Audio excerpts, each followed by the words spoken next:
The scariest stories are the ones that are true. Once there was a beautiful young girl who lived near a small town called Farmersburg. Her parents had to go to town for a while, so they left their daughter home alone, but she was protected by her dog, a very large collie. The girl's parents told her to lock all the windows and doors after they had left. And at about 8 p.m., her parents went to town. Doing what she was told, the girl shut and locked every window and every door. But there was one window in the basement that would not close completely. Trying her best, the girl finally got the window shut, but it would not lock. So she left the window shut but unlocked and headed back upstairs. Just to make sure that no one could get in, she put the deadbolt lock on the basement door. Then she sat down, had some dinner, and decided to go to sleep for the night. Settling down to sleep at about midnight, the girl snuggled up with the dog and fell asleep. But at one point in the night, she suddenly woke up. She turned and looked at the clock. It was 2:30 a.m. She snuggled down again, wondering what had woken her when she heard a noise. It was a dripping sound. She thought that she had left the water running, and now it was dripping into the drain of her sink. Thinking it was no big deal, she decided to go back to sleep. But she felt nervous, so she reached her hand over the edge of her bed, and let the dog lick her hand for reassurance that he would protect her. Again, at about 3:45 a.m., she woke up hearing a dripping sound. She was slightly angry now but went back to sleep anyway. Again, she reached down and let the dog lick her hand. Then she fell back to sleep. At 6:52 a.m., the girl decided that she had had enough. She got up just in time to see her parents were pulling up to the house. Good, she thought. Now somebody can fix the sink because I know I didn't leave it running. She walked to the bathroom and there was the collie dog, skinned and hung up on the curtain rod. The noise she had heard was its blood dripping into a puddle on the floor. The girl screamed and ran to her bedroom to get a weapon, in case someone was still in the house. And there on the floor, next to her bed, she saw a small note, written in blood, saying, "Humans can lick too, my beautiful." A newlywed couple, Nathan and Heather, were driving up the Northern California coast to spend their dream honeymoon in a quaint bed and breakfast with a seaside view. They had hoped to arrive before dark, but a heavy fog had descended on Highway 1 and their progress was slow. They were at least an hour and a half from their destination as night fell. If you've ever driven that stretch of highway, you know how tortuous it can be, with its narrow lanes and switchback curves. It was just as they were rounding one of those curves that they passed a solitary hitchhiker, a young woman in a wispy white dress standing on the shoulder with thumb outstretched. "Good luck getting a ride on a night like this," muttered Nathan under his breath. "Stop the car and turn around," said Heather. "Please, she's all alone. We have to give her a ride. We're 2 hours late. Please." Nathan pulled off the road and turned around. As they approached the girl from the opposite direction, they could see her dress was in tatters. Her face was pale and gaunt. "Can we give you a ride?" Heather asked as they pulled up beside her. "Oh, thank you," said the young woman, who appeared to be in her late teens or early 20s. "I have to get home. My parents will be worried sick." "Where do you live?" asked Nathan.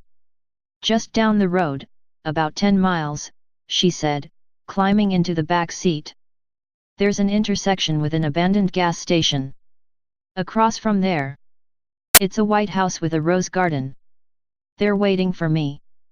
As they made their way north again, Heather attempted to make conversation, but the girl fell silent and slumped in the back seat, apparently asleep. After about 15 minutes, Nathan spotted a dilapidated service station. "Is this it?" he asked. "Hey, is this the intersection?" Heather turned to wake the young woman and caught her breath. "Nathan, she's gone." "What do you mean, she's gone?" Nathan said, pulling into the driveway of the White House. "How can she be gone?" She was right. The hitchhiker had vanished. A light came on and two people, an elderly couple, stepped out onto the porch. "Can we help you?" the man asked. He looked as though he dreaded hearing the answer. I don't know, Nathan began. We were driving, and we picked up this hitchhiker, a girl. And she gave you this address, said the man, and asked you to bring her home.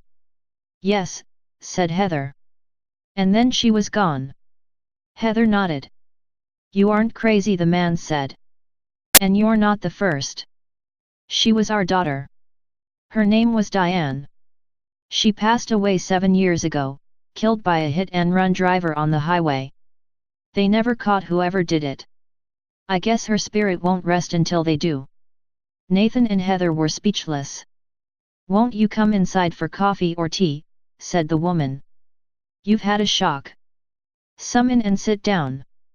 No. Thank you, but no. We're late, said Heather. We have to get going.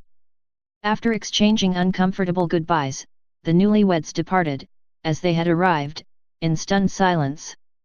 The legend of Bloody Mary and the terrible fate she inflicts on those foolish enough to summon her has been around in one form or another for hundreds of years. Sometimes the evil spirit is known as Mary Worth, Hell Mary, Mary White, or Mary Jane. Her tale emerged from British folklore in the 1700s and took on new life with the advent of the Internet. Is there any truth to this story? Chain letters have been circulating online since the 1990s when email first became popular. In some versions of the story, the ghost of Mary kills anyone who summons her. In other versions, she merely scares the wits out of them. This version was one of the first to appear online in 1994. When I was about 9 years old, I went to a friend's for a birthday/slumber party. There were about 10 other girls there. About midnight, we decided to play Mary Worth. Some of us had never heard of this, so one of the girls told the story. Mary Worth lived a long time ago. She was a very beautiful young girl. One day she had a terrible accident that left her face so disfigured that nobody would look at her. She had not been allowed to see her own reflection after this accident for fear that she would lose her mind. Before this, she had spent long hours admiring her beauty in her bedroom mirror. One night, after everyone had gone to bed, unable to fight the curiosity any longer, she crept into a room that had a mirror. As soon as she saw her face, she broke down into terrible screams and sobs. It was at this moment that she was so heartbroken and wanted her old reflection back. She walked into the mirror to find it, vowing to disfigure anybody that came looking for her in the mirror. After hearing this story, which was told very scarily, we decided to turn out all of the lights and try it. We all huddled around the mirror and starting repeating Mary Worth, I believe in Mary Worth. About the 7th time we said it, one of the girls that was in front of the mirror started screaming and trying to push her way back away from the mirror. She was screaming so loud that my friend's mom came running into the room. She quickly turned on the lights and found this girl huddled in the corner screaming. She turned her around to see what the problem was and saw these long fingernail scratches running down her right cheek. I will never forget her face as long as I live.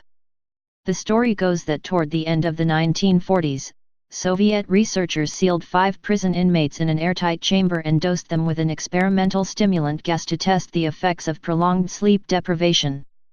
Their behavior was observed via two-way mirrors and their conversations monitored electronically. They were promised their freedom if they could go without sleep for 30 days. The first few days passed uneventfully. By the 5th day, however, the subjects began showing signs of stress and were overheard bemoaning their circumstances. They stopped conversing with their fellow inmates, choosing instead to whisper compromising information about one another into the microphones, apparently in an effort to win the favor of the researchers. Paranoia set in. On the 9th day, the screaming began. First one subject, then another, was observed running around the chamber screaming for hours on end. Equally disconcerting was the behavior of the quieter subjects, who began ripping apart the books they'd been given to read, smearing the pages with feces and plastering them over the mirrored windows so their actions could no longer be observed. Then, just as suddenly, the screaming stopped. The subjects ceased communicating altogether. 3 days passed without a sound from inside the chamber. Fearing the worst, the researchers addressed them via the intercom. "We are opening the chamber to test the microphones. Step away from the door and lie flat on the floor or you will be shot. Compliance will earn one of you your immediate freedom." A voice from inside answered, "We no longer want to be freed."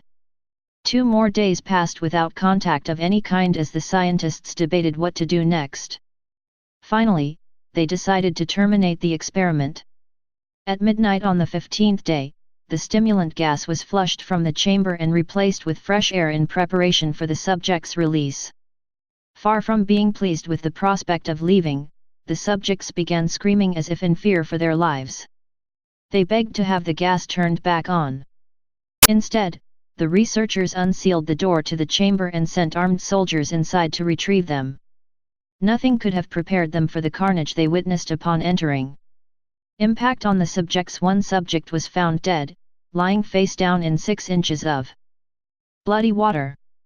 Chunks of his flesh had been torn off and stuffed into the floor drain. All of the subjects had been severely mutilated, in fact. Even worse, the wounds appeared to be self-inflicted. They had ripped open their own abdomens and disemboweled themselves with their bare hands. Some had even eaten their own flesh. The 4 who were still alive seemed terrified of falling asleep and refused to leave the chamber, again pleading with the researchers to turn the gas back on. When the soldiers attempted to remove the inmates by force, they fought back so ferociously they couldn't believe their eyes. One suffered a ruptured spleen and lost so much blood there was literally nothing left for his heart to pump, yet continued flailing for a full 3 minutes until his lifeless body collapsed. The remaining subjects were restrained and transported to a medical facility for treatment. The first to be operated on fought so furiously against being anesthetized that he tore muscles and broke bones during the struggle. As soon as the anesthetic took effect, his heart stopped and he died. The rest underwent surgery without sedation. Far from feeling any pain, however, they laughed hysterically on the operating table, so hysterically that the doctors, perhaps fearing for their own sanity, administered a paralytic agent to immobilize them. After surgery, the survivors were asked why they had mutilated themselves, and why they so desperately wanted to go back on the stimulant gas. Each, in turn, gave the same enigmatic answer: "I must remain awake." The researchers considered euthanizing them to obliterate every trace of the failed experiment, but were overruled by their commanding officer, who ordered that it be resumed immediately, with 3 of the researchers joining the inmates in the sealed chamber.